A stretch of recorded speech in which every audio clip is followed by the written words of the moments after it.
Bienvenue à la conférence de presse d'aujourd'hui qui donnera une mise à jour sur la situation de la COVID-19 au pays, ainsi qu'une mise à jour sur la distribution des vaccins contre la COVID-19 au Canada. Today we will hear remarks from Dr. Theresa Tam, Dr. Howard New, and Brigadier General Krista Brody from the Public Health Agency of Canada. Aujourd'hui, nous entendrons des allocutions de Dr. Theresa Tam, Dr. Howard New et Brigadier Général Krista Brody de l'Agence de la Santé publique du Canada. Following the remarks, we will open the teleconference line for questions from the media. Suite à la présentation, nous répondrons à vos questions. If you wish to ask a question, please press star 1 on your phone. Si vous désirez poser une question, veuillez appuyer sur étoile 1. Alors procédons. Let's begin. Over to you, Dr. Tam. Yes, and bonjour à toutes et à tous. Nationally and in most health regions, COVID-19 disease activity is at low levels. Total active cases and average daily cases are about 95% lower than the peak of the third wave, with less than 500 new cases being reported daily. As well, with overall lower infection rates and increasing vaccination coverage, severe illness numbers are much reduced. Compared to the peak of the third wave, there has been more than 80% reduction in the average daily number of people with COVID-19 being treated in our hospitals each day, and over 70% fewer people in intensive care units, with an average of 13 deaths being reported daily. To date, over 40 million doses of COVID-19 vaccines have been given in Canada, which equates to over 26 million or 78% of people aged 12 years or older in Canada with at least one dose. Second dose coverage has been catching up quickly, with 44% of people 12 years or older fully vaccinated in Canada. This is great progress, and the benefits are mounting, with fewer and smaller outbreaks, reduced community spread, and significant reductions in disease severity. Moreover, recent evidence shows that all COVID-19 vaccines in use in Canada provide substantial protection against symptomatic illness and severe outcomes caused by variants of concern, with excellent protection after the second dose. It has taken a lot of effort to get where we are today, but we should not assume we have crossed the finish line. Canada is within reach of having at least 80% of the eligible population fully vaccinated, but we must keep the momentum up. While Canadians are steadily coming forward for second doses, the rate of increase for first doses has slowed. Dr. Kieran Moore recently issued a call for arms in Ontario, and I would like to extend that to all of Canada. Getting vaccinated benefits you and those around you, your family, friends, co-workers, and classmates. The best target to reach for to get ahead of highly transmissible variants as we head for an indoors fall is getting the highest possible vaccine coverage as quickly as possible. By rolling up your sleeve and lending an arm, you are doing the best to protect yourself as well as contributing to all Canadians getting better protected and getting Canada vaxxed to the max. Thank you. Merci. Magwitch. Bonjour à toutes et à tous. À l'échelle nationale et dans la plupart des régions sanitaires, la transmission de la COVID-19 est faible. Le nombre total de cas actifs et le nombre moyen de cas quotidiens sont d'environ 95% inférieurs au sommet de la troisième vague et moins de 500 nouveaux cas sont signalés chaque jour. De plus, puisque les taux d'infection sont globalement plus faibles et que la couverture vaccinale est croissante, le nombre de cas graves est beaucoup plus faible. Comparativement au sommet de la troisième vague, il y a eu une réduction de plus de 80% de nombre quotidien moyen de personnes atteintes de la COVID-19 qui sont traitées dans nos hôpitaux chaque jour et une réduction de plus de 70% des personnes dans les unités de soins intensifs. En moyenne, 13 décès ont été signalés chaque jour. À ce jour, plus de 40 millions de doses de vaccins contre la COVID-19 ont été administrées au Canada, ce qui équivaut à plus de 26 millions ou 78% des personnes âgées de 12 ans et plus au Canada ayant reçu au moins une dose. La couverture vaccinale de la seconde dose s'est accrue rapidement. 44% des personnes de 12 ans et plus ont été entièrement vaccinées au Canada. C'est un grand progrès et nous bénéficions de plus en plus d'avantages avec des éclosions de moins en moins nombreuses et de moindre envergure, une propagation communautaire réduite et une réduction importante de la gravité de la maladie. De plus, selon les données récentes, tous les vaccins contre la COVID-19 administrés au Canada offrent une protection importante contre la maladie symptomatique et les problèmes graves causés par des variants préoccupants et une excellente protection après la seconde dose. Il a fallu beaucoup d'efforts pour en arriver là où nous en sommes aujourd'hui. Mais il ne faut pas présumer que nous avons enrayé la pandémie. Le Canada est sur le point d'avoir au moins 80% de sa population admissible entièrement vaccinée, mais nous devons continuer sur notre lancée. Bien que les Canadiens continuent de se faire vacciner avec la seconde dose, le taux de vaccination avec la première dose a baissé. Le Dr. Kieran Moore a récemment demandé aux Ontariens de retrousser leurs manches et nous aimerions adresser cette même demande à l'ensemble du Canada. La vaccination est bénéfique pour vous et votre entourage, votre famille, vos amis, vos collègues et vos camarades de classe.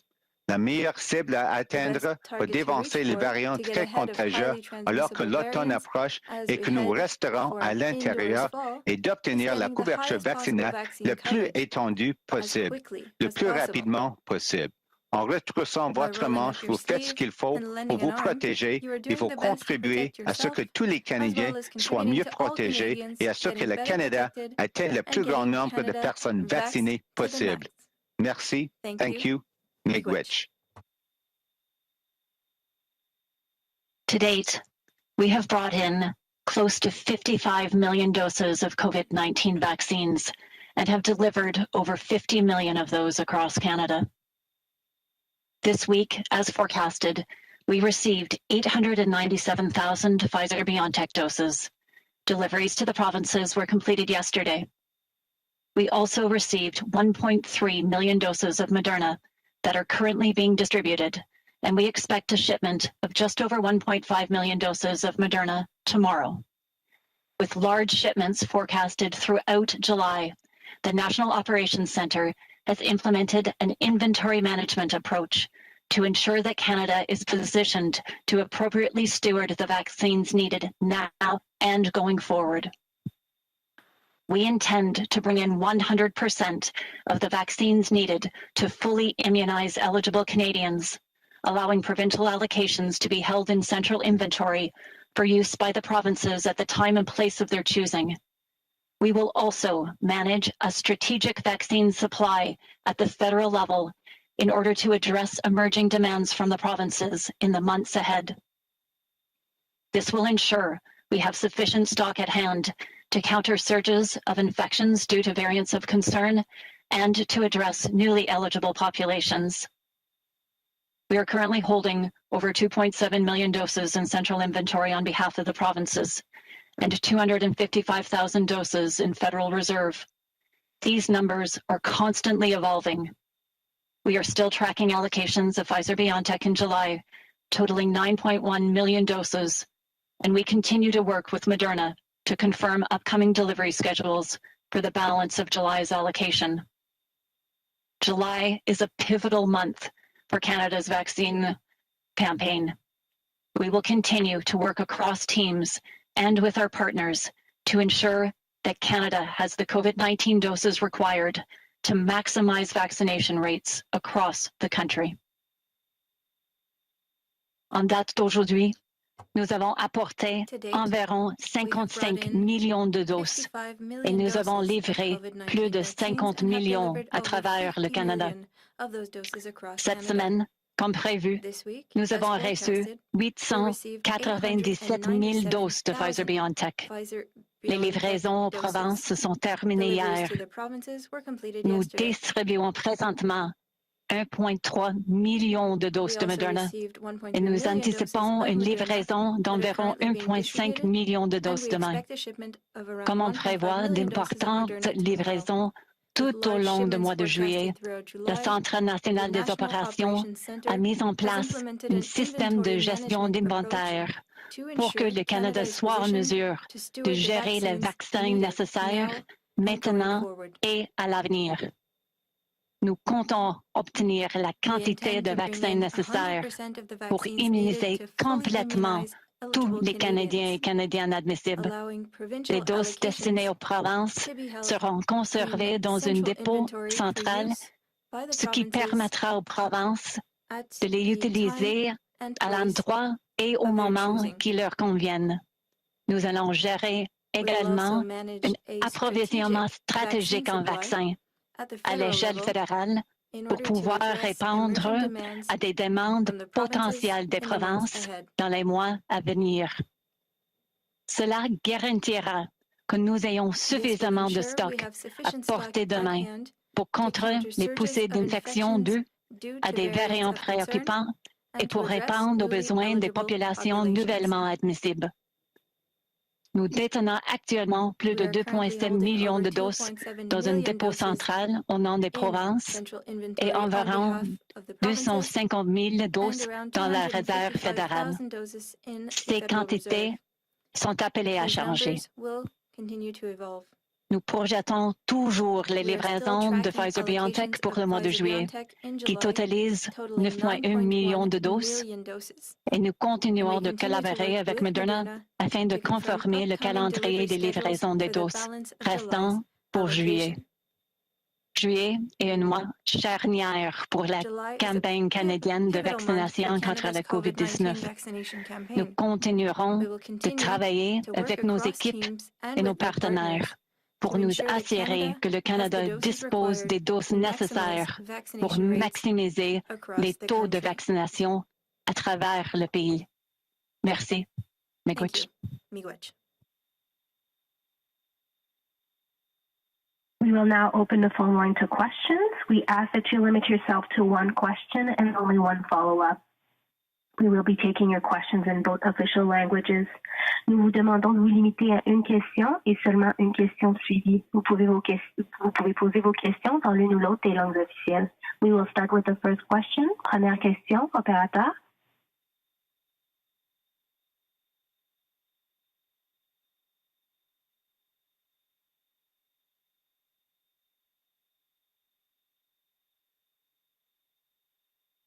Thank you. You may press star one if you have a question. Vous pouvez appuyer sur étoile 1 si vous avez une question. The first question is from Stephanie Levitz from the Toronto Star. Please go ahead. Good morning. Thank you for taking our questions. My question is for Dr. Tam. I'm wondering, or I'd like to hear your thoughts on the discrepancy that seems to exist when it comes to how we're treating fully vaccinated travelers versus fully vaccinated Canadians in the context of quarantine and isolation requirements. Why are fully vaccinated Canadians still required to isolate if they have a high-risk contact with someone who's positive for COVID, but travelers are just allowed to be tested and skip quarantine, basically on the same assumption that they're coming into the country potentially having a contact with COVID?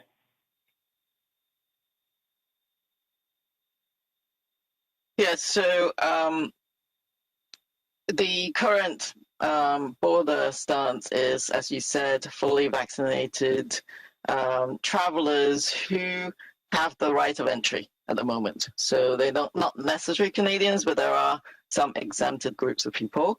And so if they are fully vaccinated, there is a reduction in some of the border measures, including the full quarantine. We do, of course, advise people to keep up some of the personal protective measures and reduce spread to others potentially until the tests come back, but they don't have to quarantine. So I believe your question pertains to some of the domestic policies. And right. Now, of course, if you're a direct contact with a person who has COVID, is a bit different than someone who's just traveled from a different country. But at the same time, I do know, based on my discussions with my provincial counterparts, that they are beginning to change some of those policies, and that if you're fully vaccinated, then you may be considered a contact but not a high risk contact, and the policies are shifting, I think, as we speak right now. But it may also depend on what setting you're in. So if you're in a healthcare setting, there may well be more stringent measures compared to a community setting, for example, because you're dealing with a higher risk population, and so there's more precautionary approaches. But in general, I do believe that people are going to be reducing those measures for fully vaccinated people inside Canada. And then I guess as a follow-up to that, I mean, as we know, children under the age of 12 still cannot be vaccinated. And so that leaves a lot of people in challenging situations. Think of a daycare environment, for example, where there is no masking that's possible. The teachers at this point may in fact be fully vaccinated, but they're forced into isolation if one of their charges comes down with COVID. How are we going to address that going forward, knowing that kids in particular, under 12, I mean, it's probably later this year that they'll start getting vaccinated? Yeah, so the under 12 population is a very specific population that, and again, we are having some focused discussions with the provinces in terms of the guidance going forwards, because they can't be vaccinated at this point. And then what do you do with them? Because if you look at Yukon, for example, that's a good example of a highly vaccinated population, but an outbreak began in the younger populations, which then spread to other populations within those communities, including the younger kids, daycares, etc. So there is a risk of outbreaks in the non-vaccinated and under-vaccinated populations. So that is a reality going forwards. So one does have to still have some plans in place in terms of reducing risk in those settings in which children will congregate. And so fall school plans for the under 12 and other settings, day camps and overnight camps, those kind of guidance are being provided, really is to use existing public health measures to reduce some of those risks. It is a difficult space at the moment, but I think the objective is to keep children engaged in social and school settings for as much as possible.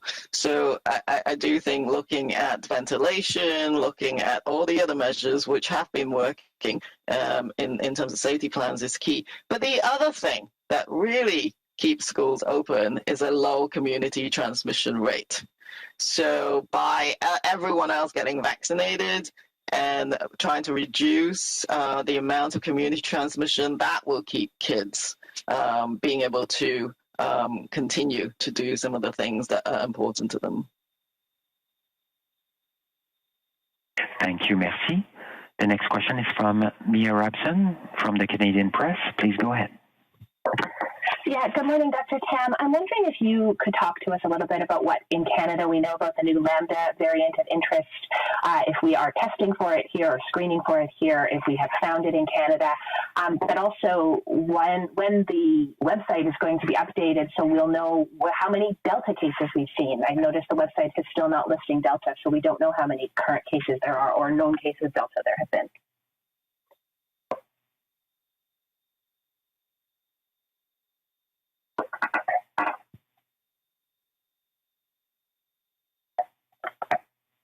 I believe you're on mute, Dr. Tam. Apologize for that, sorry. Yes, thank you for the question. And we are monitoring a whole slew of variants globally and also domestically.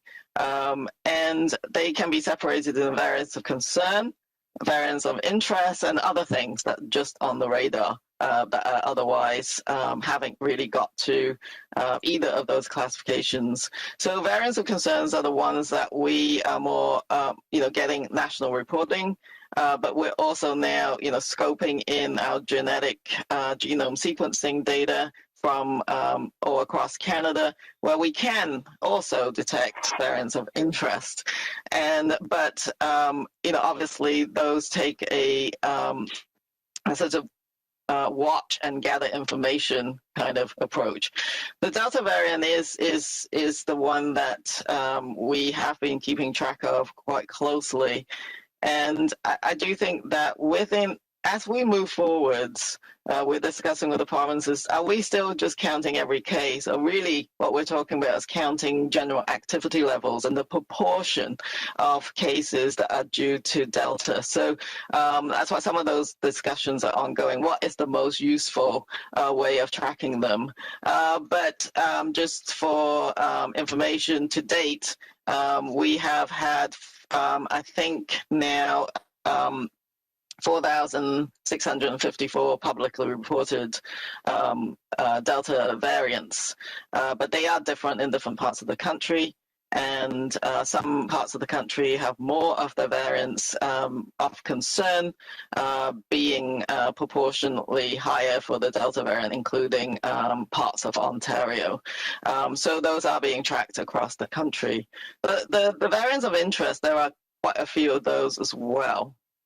And you've probably heard of some of them. Lambda is one, the C37. So it is really a matter of just gathering further information right now. At the national level, we know of 11, but there could be further ones in the provinces that are just being gathered at this moment. And we don't know the full impact of the Lambda variant. That's why it's still a variant of interest, but it has really appeared in South American countries, in Peru and Chile and other areas. I think there are geographic differences, I believe, and there may be different hypotheses, but some areas are already dominated by the Alpha variant, and the Delta variant is now coming in and maybe replacing the Alpha variant because of some gains in transmission advantages. And I think things might shift for the South American countries if Alpha had been the dominant variant. But Lambda happens to have appeared and became one of the variants that is more dominant in their situation. I don't really know how Lambda will play out in a population that already is occupied, for example, by the Delta variant. And there's a race between them. But it's important to now work out whether Lambda variant has any impact on our vaccines. I know that I believe there's a sort of preprint that suggests that current vaccines are still going to offer some protection, some protection against a Lambda variant, but that is a variable that we have to look at. But all to say is that given the low number of cases now, the majority of the of those cases will have genetic screening and genetic sequencing being done. So we're just trying to gather up some information on who it is that's having the Lambda variant right now. But there's very few cases at this point.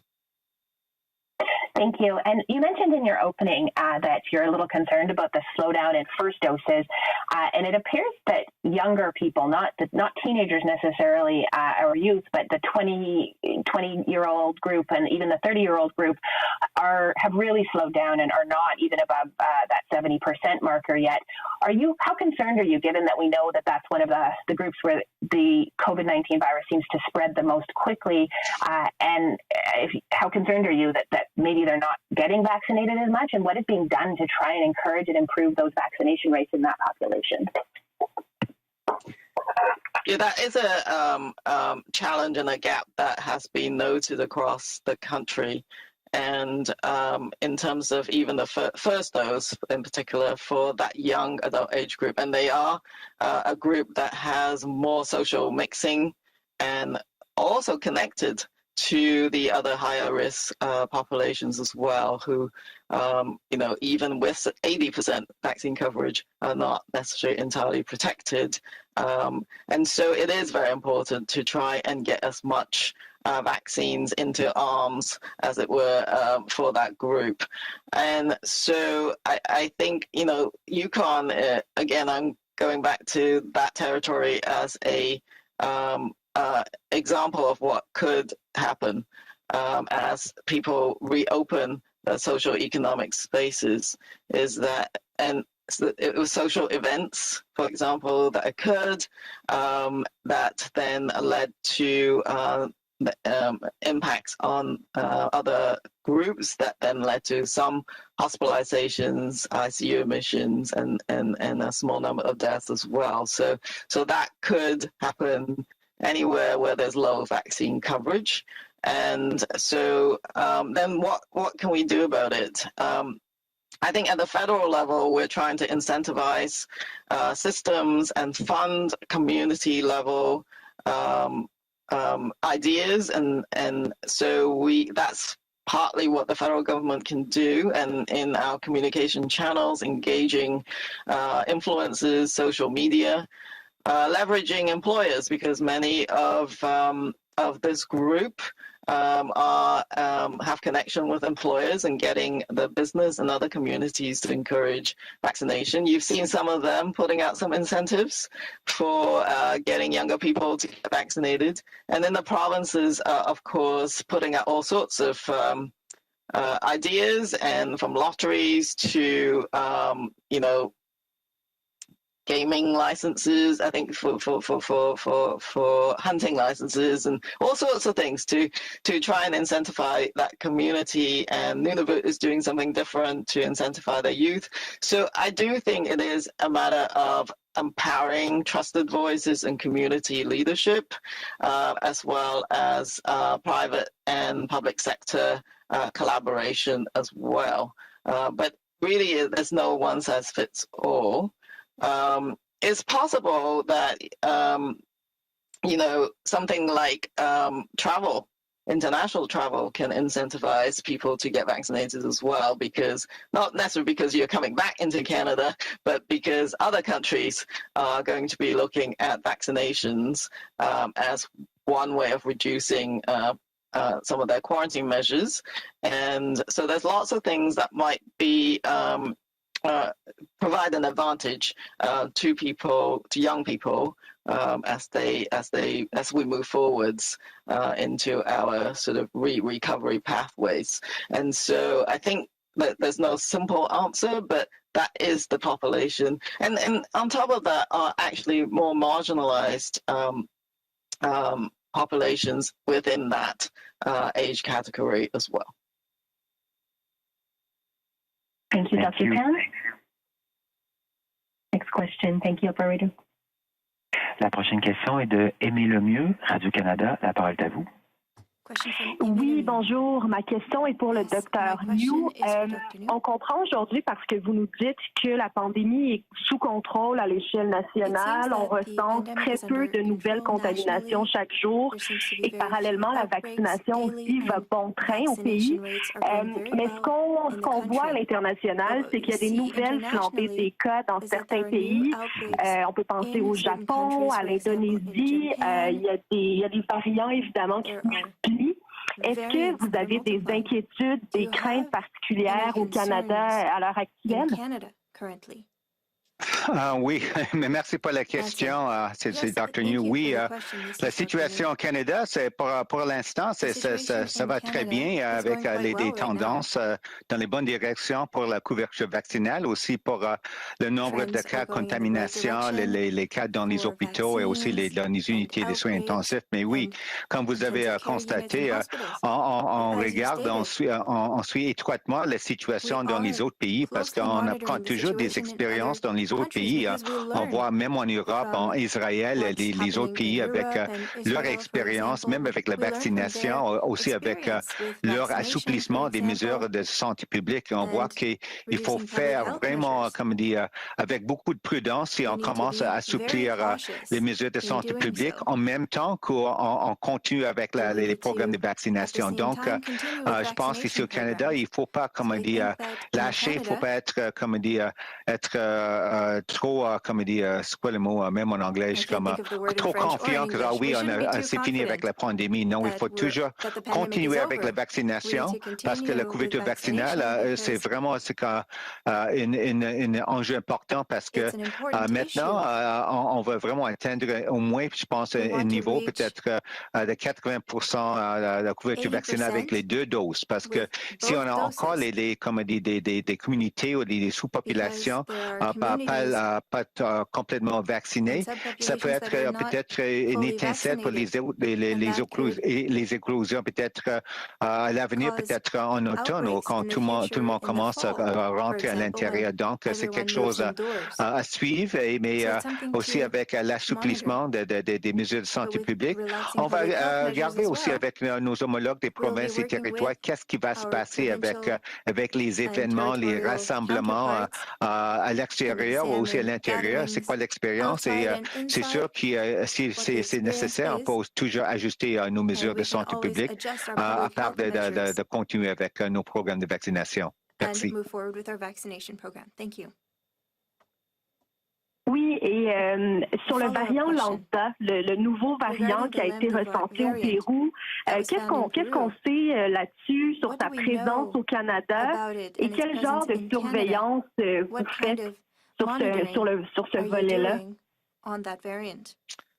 Premièrement, merci pour la question. La première chose, que c'est avec les variants, on attend toujours qu'avec les mutations des virus, on entend toujours qu'il y a des autres variants qui vont, comme dit, émerger. Donc, le variant lambda, c'est la nouvelle, comme dit, souche d'un variant préoccupant. On regarde à travers les pays, les laboratoires aussi avec les autorités de santé publique sont toujours en train de suivre étroitement la situation. À l'échelle nationale, on a un petit nombre de cas signalés. Peut-être, je pense que c'est 11 jusqu'à peut-être hier, mais on sait peut-être qu'il y a aussi un délai avec les rapports que peut-être actuellement, il y a plus de cas signalés dans les provinces et territoires, mais c'est quelque chose à suivre parce que, comme j'avais répondu à la dernière question, c'est comme ça, il faut toujours continuer à être prudent parce que avec les variants préoccupants, peut-être plus transmissible aussi, peut-être avec les conséquences plus graves.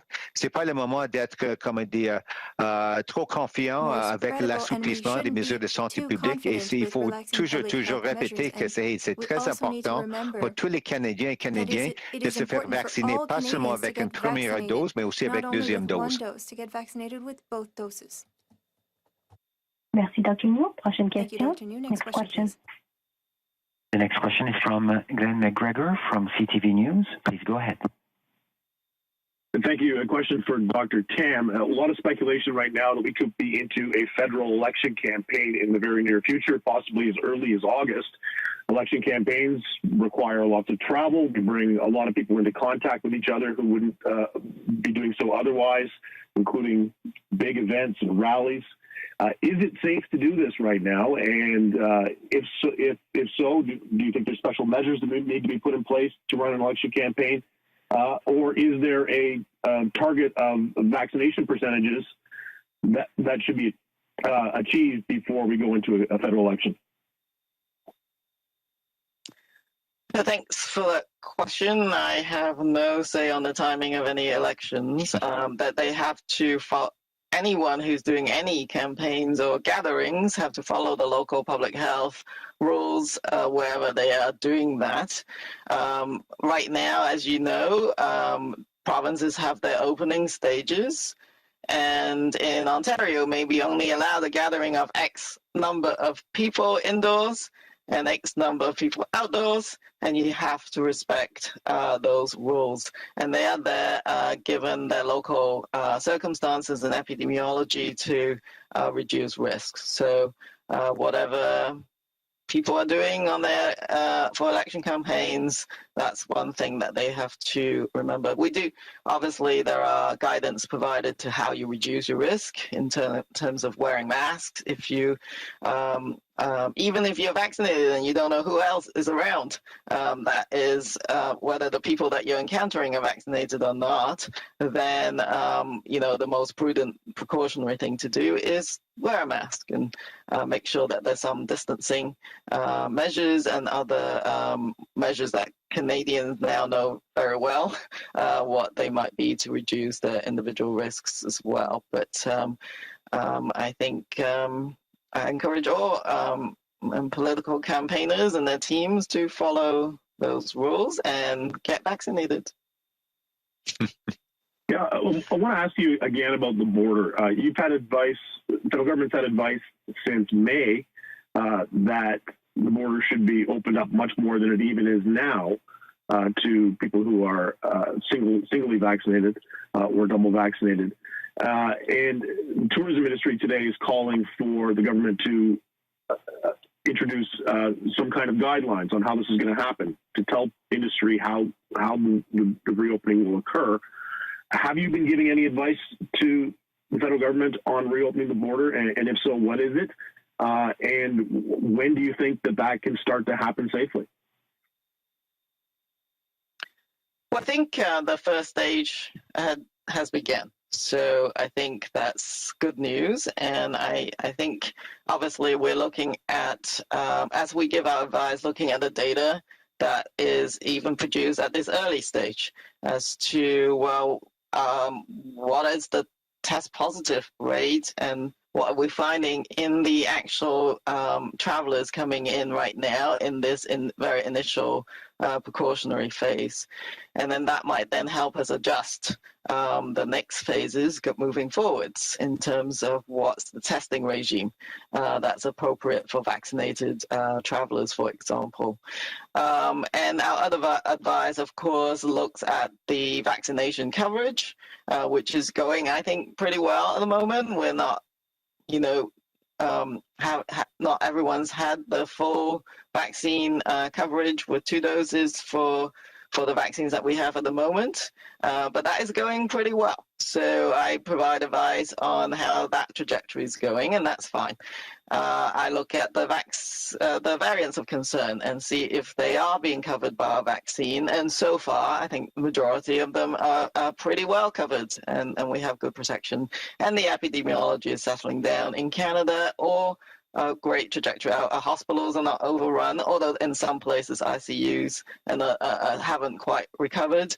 And so all those dimensions, indicators are being provided to our decision makers. And of course, there's a massive multi-departmental effort in operationalizing these things. So it's not just one minister, but many ministers, many different departments working together. And ultimately, I think I will, of course, leave it to the Prime Minister to communicate what the next steps might be. Thank you. Next question. Prochaine question. The next question is from David Thurton from CBC News. Please go ahead. Hi, bonjour. This question is about non-essential travel. Dr. Tam, there's a lot of Canadians who are planning on maybe traveling within Canada, interprovincially to the territory. They have 1 dose, 2 doses. What is your advice to Canadians who, want to do vacation travel or non-essential travel? What should they be thinking about if they decide to do that? Great. Yes, Canada, as I said, have a varied landscape in terms of what's happening locally as well as provincially. And so there are different regions with different risks. Even within Ontario, for example, there are a couple of areas where they still have heightened epidemiologic activity. And so I think before any travel, of course, check to see what's happening in the place that you're traveling to. And this is a broken record, get fully vaccinated. That's the best protection before you travel. 1 dose does protect the individual quite well from severe outcomes, but 2 doses provide much better overall coverage for symptomatic illness and certainly to reduce transmission risks. And different jurisdictions do have different rules. So before you fly into the Atlantic provinces, please do check, because they may not be the same as Ontario, Quebec, or indeed the territories, given their own set of circumstances and their health system capacity. So always do that. And then the other things, of course, don't travel if you're ill. Absolutely have to take a mask, because if you're going to go on communal transport, public transportation, airplanes, etc., you're going to have to abide by those rules. Where those higher risk settings, for examples, public transportation, take the appropriate personal precautions.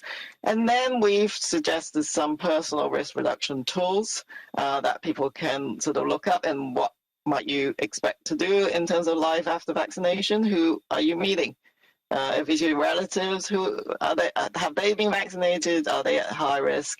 So that kind of personal situation and risk assessment should be done as well.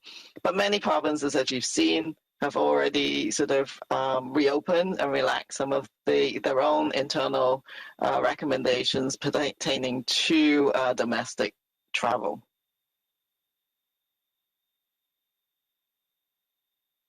So is it fair to say, Dr. Tam, that you are no longer advising against non-essential travel? I just ask this because, I think that's important to just kind of underscore here, because in the winter, in the previous month, you've been cautioning against non-essential travel, both internationally, but even interprovincially and interterritorially and that kind of thing. So is it fair to say, once you follow the precautions and once you take all the measures that you just outlined in your previous question, you're no longer advising against non-essential travel? It's okay to undertake that kind of movement? That's a great question. Internationally, we still advise against non-essential travel, given that we are actually one of the fortunate countries that have had a really great vaccine supply, for instance, and not every country is like that. The Delta variant, by the way, is accelerating in many. So that advice still pertains to international travel. For domestic travel, again, observe the provincial rules, because some of them have still got some of those advice.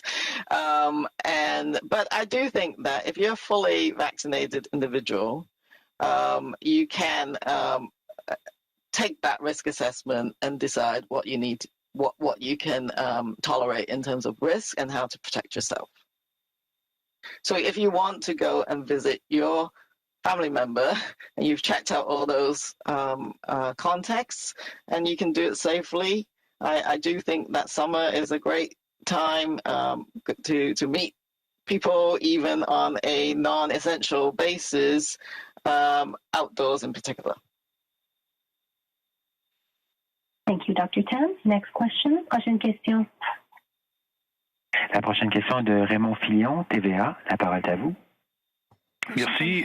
Bonjour, question pour Dr. New. Pour revenir au variant lambda, vous ne semblez pas préoccupé, docteur, par ce variant-là. Est-ce exact et pourquoi?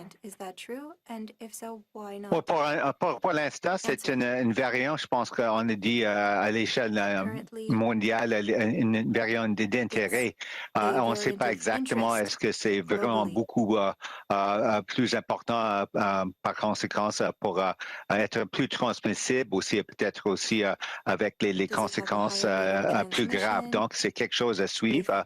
On suit aussi qu'est-ce qui se passe dans les autres pays, mais je pense que n'importe quel variant ici au Canada, on trouve les mêmes mesures de santé publique sont toujours en vigueur. C'est, comme dit, la souche originale ou un variant préoccupant.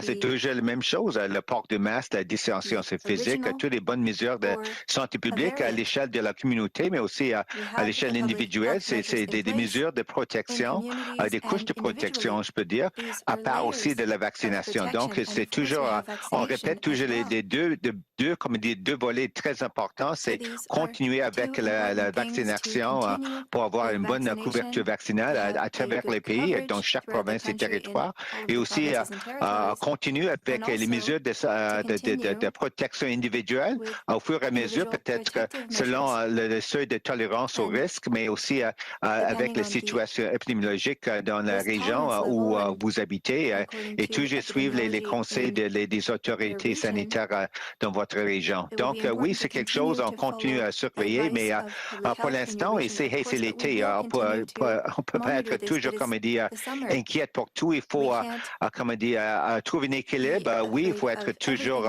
conscient et regarder qu'est-ce qui se passe, mais il faut aussi vivre un peu, je pense que ça c'est mon avis. Trouver un bon équilibre, pas être trop comme des pessimistes, mais aussi trouver les choses pour avoir un peu d'optimisme pour l'été, mais toujours garder aussi un peu de, comme dire, prudence. Et vous parlez aussi de 11 cas au Canada, 11 cas connus. Avez-vous le breakdown, excusez l'expression, par province?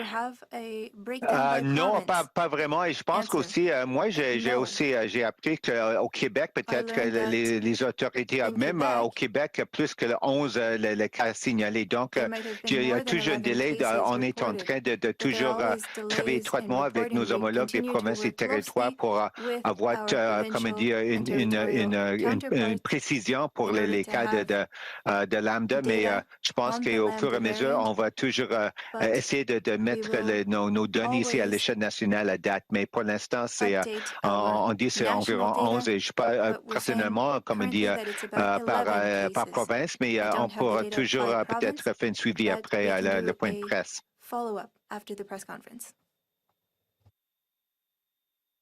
Merci, Dr. New. Prochaine question. Next question. The next question is from Charlie Pinkerton from iPolitics. Please go ahead. Hi, everyone. Good morning. My questions are probably best for Dr. New or Dr. Tam. The UK will soon be opening up with very few restrictions, which is something the WHO has warned against recently. In the UK particularly, they're seeing a surge in cases, but no longer deaths. I'm wondering if you can talk about how you're monitoring that unique situation, as well as if there is a target here in Canada with our now impressive vaccination campaign, that should there be a rise in cases, what ratio to deaths or ratio to hospitalizations would it take for COVID to be considered something or a virus that we're capable of living with minimal restrictions as long as a certain percentage of the population is vaccinated? Yes, maybe I'll start. I think we've been monitoring quite closely what's happened globally, but particularly in countries that are highly vaccinated. So that's of great interest of which, for which UK is one. But not every country is the same. We don't have exactly the same vaccines, although we all know that all of the vaccines being used, both in the UK and Canada so far, has good protection against severe illness. And so I think, given the UK situation, I am really particularly interested in whether the cases are now delinked from severity indicators. So if you're only getting cases but no hospitalizations or no deaths, then that is an important difference of a vaccinated country going forward. So I'm definitely following that.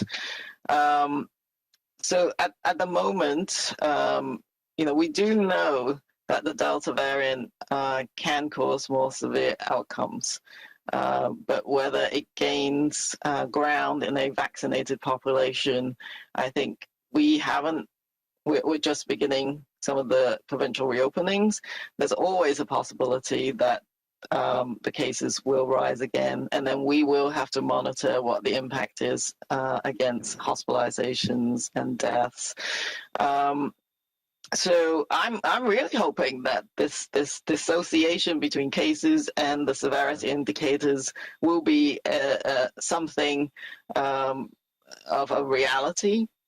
But the other thing to monitor again is that it's the variants that are most concerning to a vaccinated country are the ones that escape vaccine protection.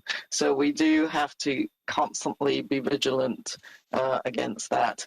But there is no, magic ratio or indicator between the two.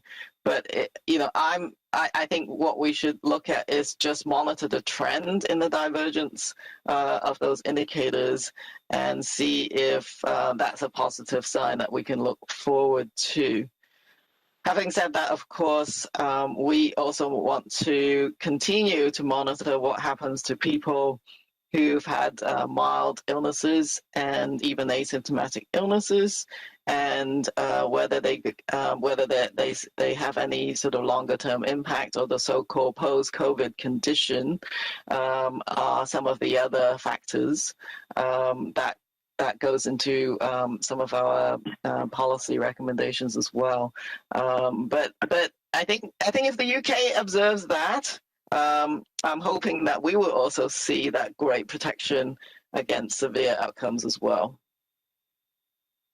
It's Dr. New. I just would add to, I think the WHO, as you said, internationally made the great point that they're warning countries not to sort of let go or loosen their public health measures too quickly, because obviously everyone's worried about, certain countries that fourth wave.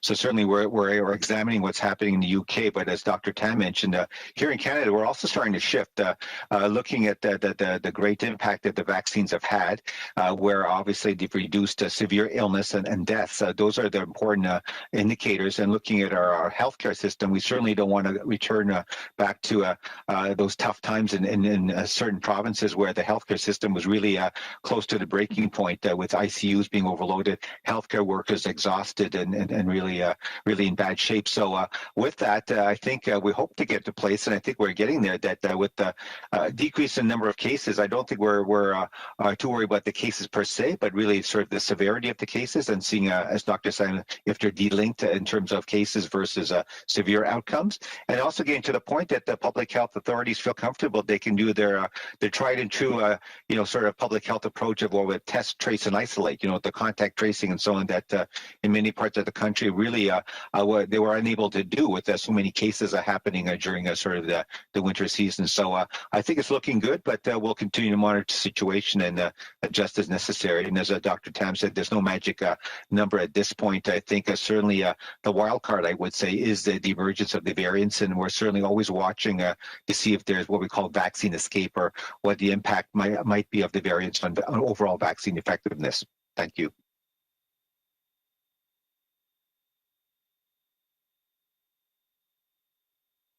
Oh, lovely. Sorry, I'm sorry, I was waiting for my little prompt for my follow-up. Dr. Tam, something you said there, about being very interested in this particular example.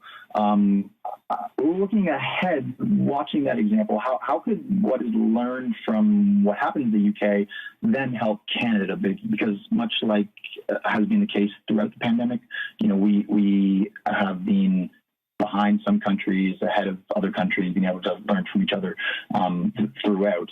So is there ways then that, whether it be by changing federal advice or, allowing travel restrictions to ease faster, that could be influenced by what is observed from the UK, or how could that be applied, I guess is what I'm asking.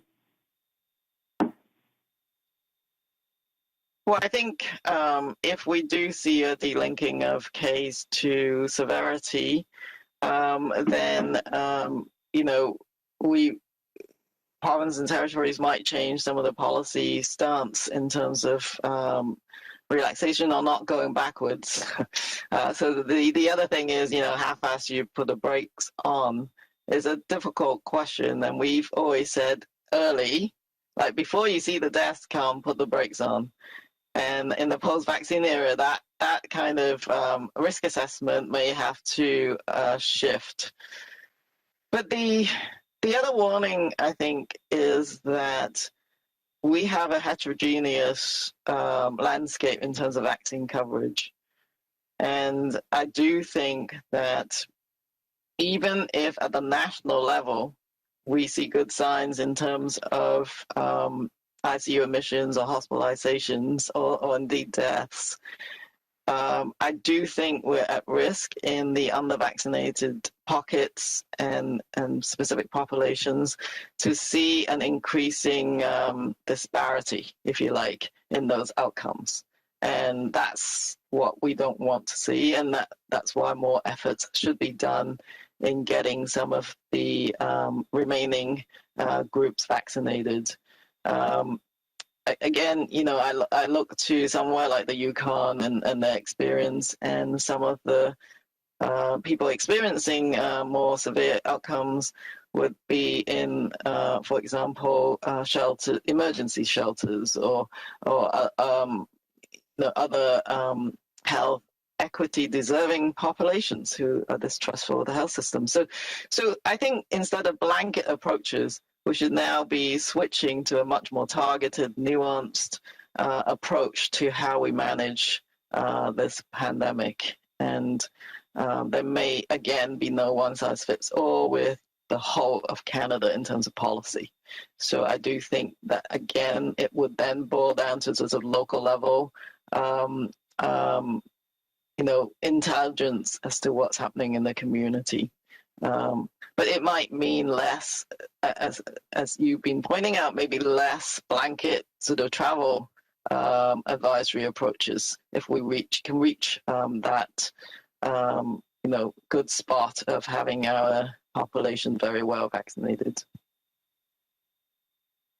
Merci, Dr. Tam. Next question will be the last. La prochaine question sera la dernière. The next question is from Leslie Young from Global News. Please go ahead. Good morning. I wanted to ask about the Olympics. Another state of emergency has been declared covering Tokyo because of rising infections. And with Canadian athletes on their way to the Olympics, what involvement has Public Health or Health Canada had with the Canadian Olympic Committee to ensure the safety of athletes traveling to Japan?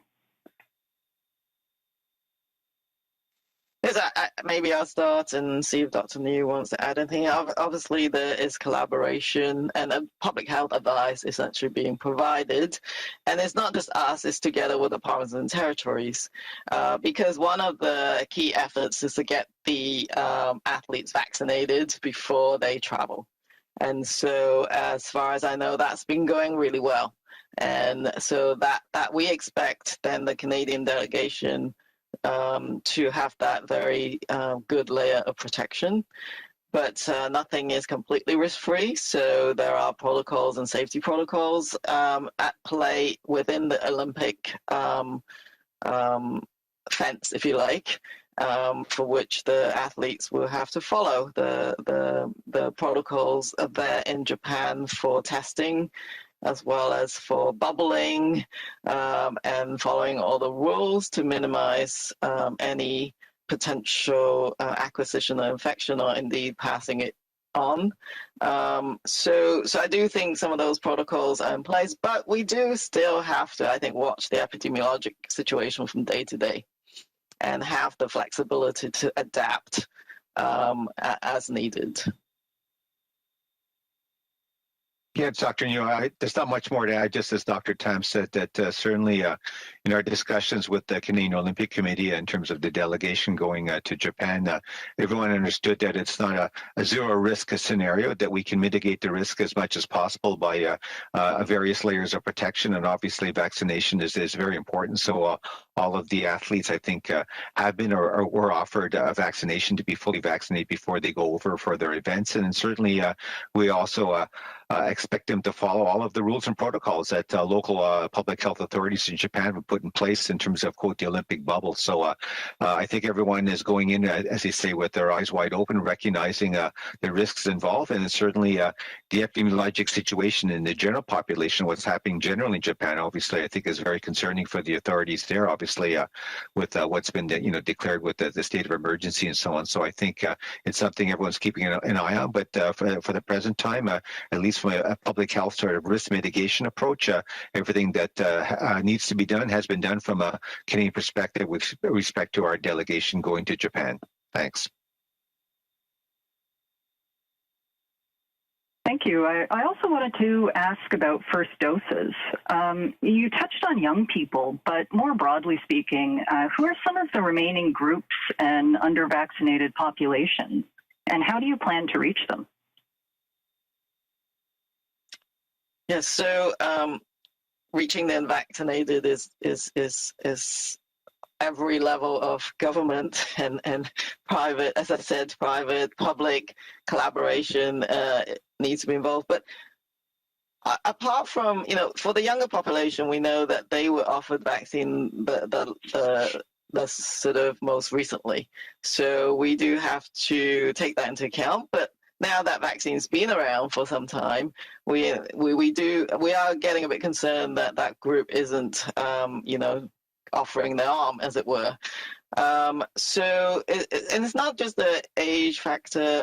What I'm hearing and what we're seeing on the ground are still disparities in terms of vaccine coverage.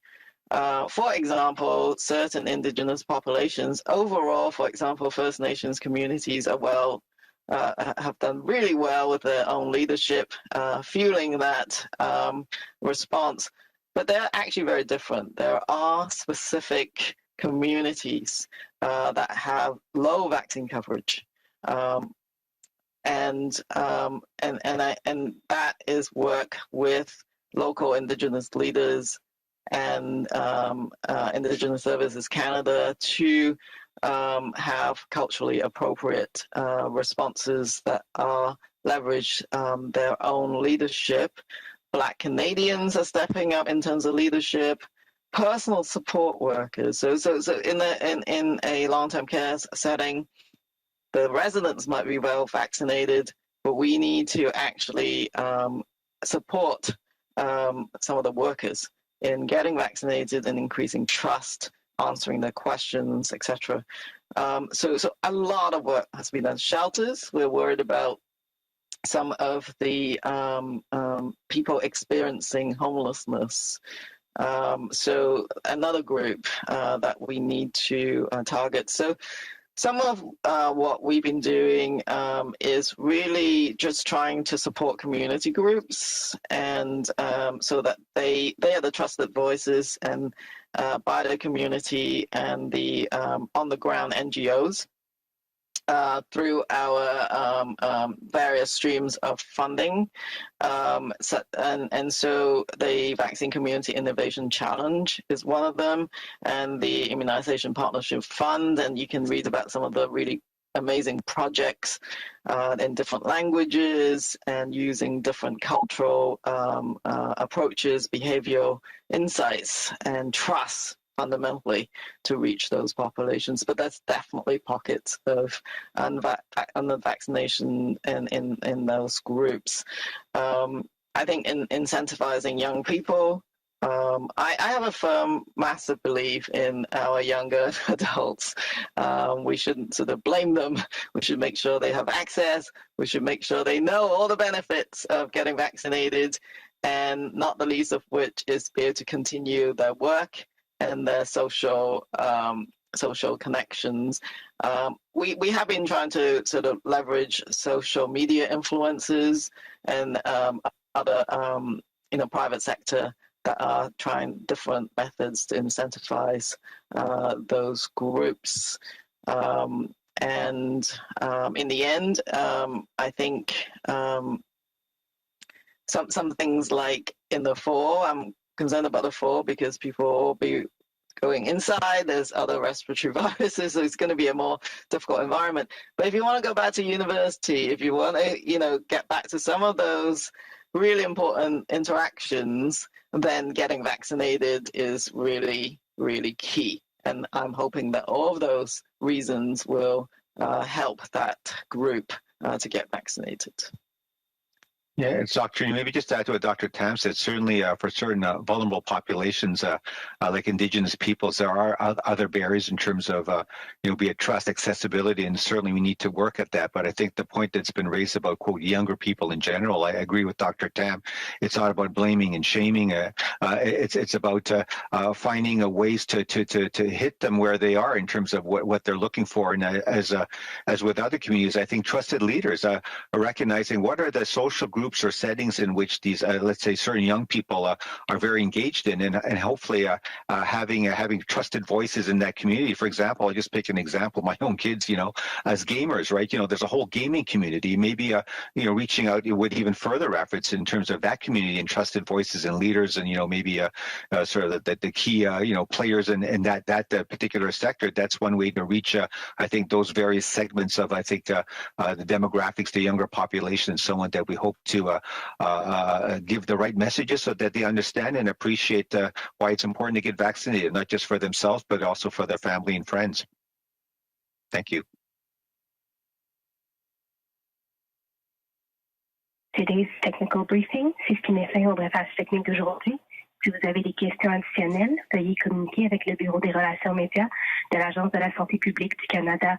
If you have additional questions, please reach out to the Media Relations at the Public Health Agency of Canada. Merci beaucoup et bonne fin de journée. Thank you and have a nice day.